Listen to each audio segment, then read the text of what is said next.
بسم اللہ الرحمن الرحیم۔ السلام علیکم ناظرین، امید ہے آپ سب لوگ خیر خیریت سے ہوں گے۔ آج میں اس ویڈیو میں آپ لوگوں کی خدمت میں رمضان المبارک کی پہلی رات یا آپ رمضان المبارک کی کسی ایک رات کا یہ وظیفہ پڑھ لیں۔ آپ کی جو جائز دعا ہوگی، جو جائز حاجت ہوگی، وہ انشاءاللہ تعالیٰ پوری ہو جائے گی۔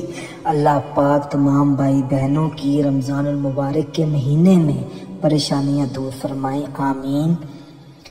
پسند کی شادی کی دعا۔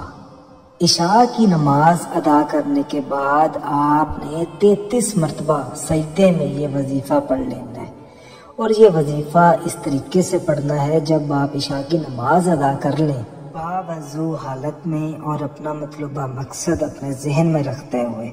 آپ جس سے شادی کرنا چاہتے ہیں وہ مقصد جو ہے وہ جائز ہونا چاہیے، وہ جو شخص ہے اس کے ساتھ آپ کے تعلقات جائز ہونے چاہیے۔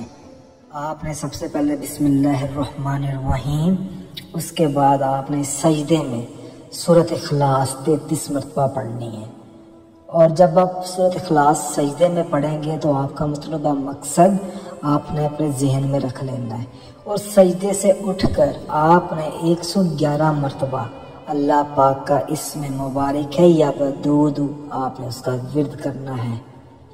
اس کے بعد آپ نے 1 مرتبہ آیت الکرسی پڑھ لینی ہے، اور آخر میں آپ نے 1 مرتبہ درود پاک پڑھ کر اپنے مطلوبہ مقصد میں کامیاب ہونے کے لیے اللہ پاک سے دعا مانگنی ہے۔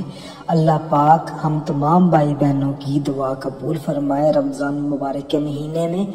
اور جب آپ یہ وظیفہ پڑھیں گے سورۃ اخلاص کا تو انشاءاللہ تعالیٰ آپ کی رمضان المبارک کے مہینے میں وہ دعا ضرور سنی جائے گی، ضرور قبول ہوگی۔ اگر کوئی چیز نہ سمجھ آئے تو اس ویڈیو کے نیچے آپ کمنٹ کر کے پوچھ سکتے ہیں۔ صدقہ جاریہ سمجھ کر اس ویڈیو کو اور ہمارے چینل کو دوسرے بھائی بہنوں تک ضرور پہنچائیں، اور اگر آپ نے ابھی تک ہمارا چینل سبسکرائب نہیں کیا تو ہمارے چینل کو سبسکرائب کرنے کے بعد بیل آئیکن کو ضرور دبائیں، تاکہ میرے جتنے بھی وظائف ہیں، جتنے بھی رمضان کے عمل ہیں، جتنے بھی رمضان کی پڑھائی ہے، وہ میں آپ لوگوں کی خدمت میں پیش کر سکوں۔ جزاک اللہ۔ اپنا خیال رکھیے گا۔ اللہ حافظ۔